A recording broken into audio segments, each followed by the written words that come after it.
मैं सुमित्रा पांडे उत्तराखंड बागेश्वर से आप सबको मेरा नमस्कार।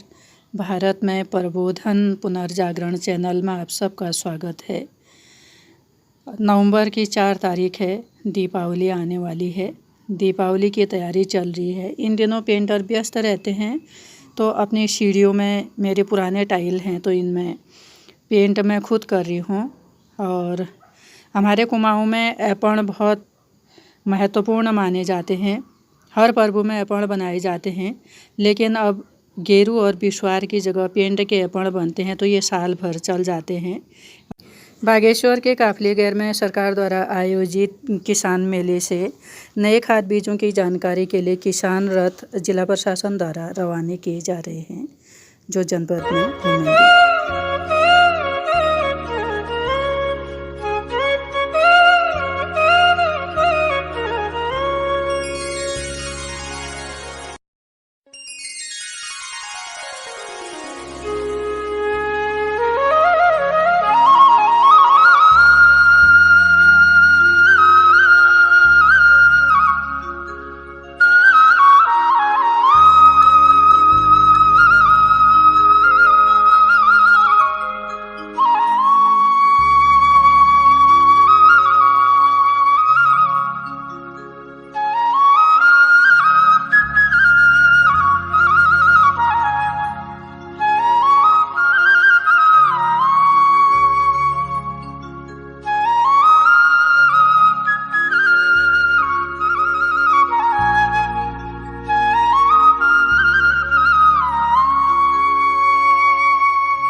अरे विधायक जी को नमस्कार। मतलब खाते खाते एक छोटा सा सवाल पूछे तो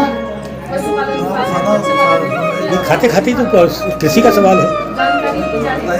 सवाल यह है कि बागेश्वर जनपद में कुल भूभाग का 3.5% ही भूभाग है जो कृषि क्षेत्र कहलाता है।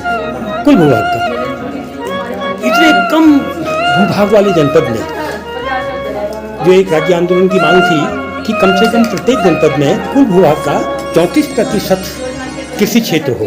तो आपको लगता है कि इतना छोटा भूभाग है कि हमें कृषि से कोई भी ना तो पलायन रोक सकते हैं, ना कोई खाद्यान्न की क्रांति कर सकते हैं? नहीं लगता आपको?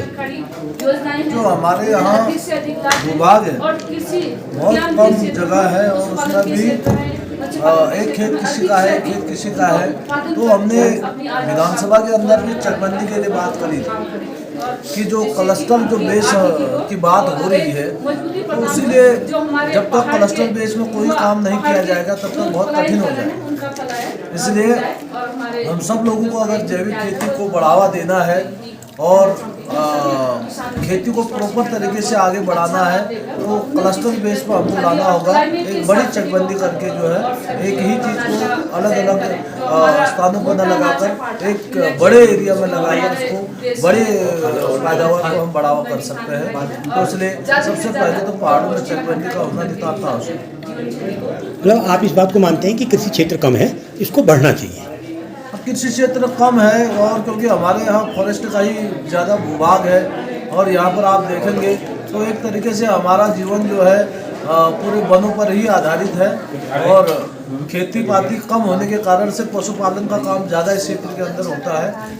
तो इसलिए हमारे यहाँ अलग अलग तरीके से पशुपालन के क्षेत्र को बढ़ावा के साथ साथ लोगों को कैसे रोजगार मिल सके उसके लिए लगातार प्रयास जारी। आपने कहा वन क्षेत्र है, लेकिन यहाँ तो वन विभाग का एक चीड़ का बड़ा खेत ही स्थापित हो गया है। चीड़ का ये तो पहले से ही कई सदियों से जो है चीड़ के जंगल है और इन चीड़ के जंगलों के कारण से पानी भी सूख रहा है और जंगलों में आग भी लगती है। तो इसलिए हम सब लोगों का प्रयास रहता है कि जंगलों में कम से कम आग लगे, पर लेकिन जिस तरीके के चीड़ का जो पिरूल है वो अपने आप में पेट्रोल से कम नहीं है। क्या कहेंगे आज के कार्यक्रम को लेकर?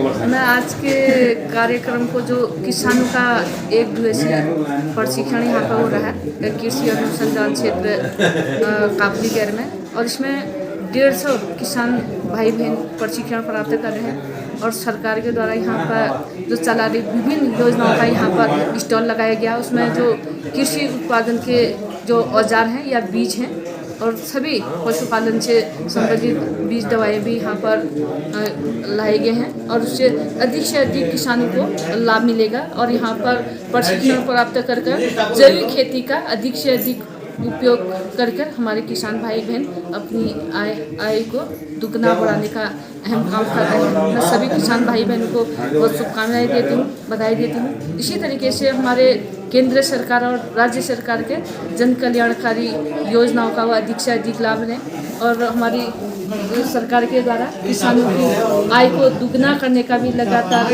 कार्य किया जा रहा है और किसानों को किसान सम्मान निधि, फसल बीमा योजना हर एक चीज़ का लाभ उपलब्ध कराया जा रहा है। सभी किसान भाई बहन लाभ लें और क्लाइमेट के हिसाब से ही फल सब्जियों का वो चुनाव करें कि किस क्लाइमेट में कौन सी सब्जी उत्पादन हो रही है। तो मैं ठंडे क्लाइमेट में ठंडे और जो निचले जो तलहटी में बसे हुए इलाके हैं तो उसी क्लाइमेट का वह सब्जी फल उत्पादन करें और हमारे जो पहाड़ी उत्पादन फल सब्जी अनाज तो उनका महत्वपूर्ण जो उनको मोटे अनाज के रूप में भी जो हमारी फसल हो रही है उसको स्थान मिला है और हमारे पौष्टिक आहार में भी हमारे पहाड़ की फसलों को एक स्थान मिला है। उसमें पोषण में उन्हें शामिल किया गया है। इसके लिए मैं हमारे देश के प्रधानमंत्री नरेंद्र मोदी जी, मुख्यमंत्री पुष्कर सिंह धामी जी और हमारे समस्त जनप्रतिनिधियों का बहुत बहुत धन्यवाद ज्ञापित करूँगी और उन सबके सामूहिक प्रयास से ही जनपद का विकास लगातार प्रगति की ओर अग्रसर है। यही कहना चाहूँगी।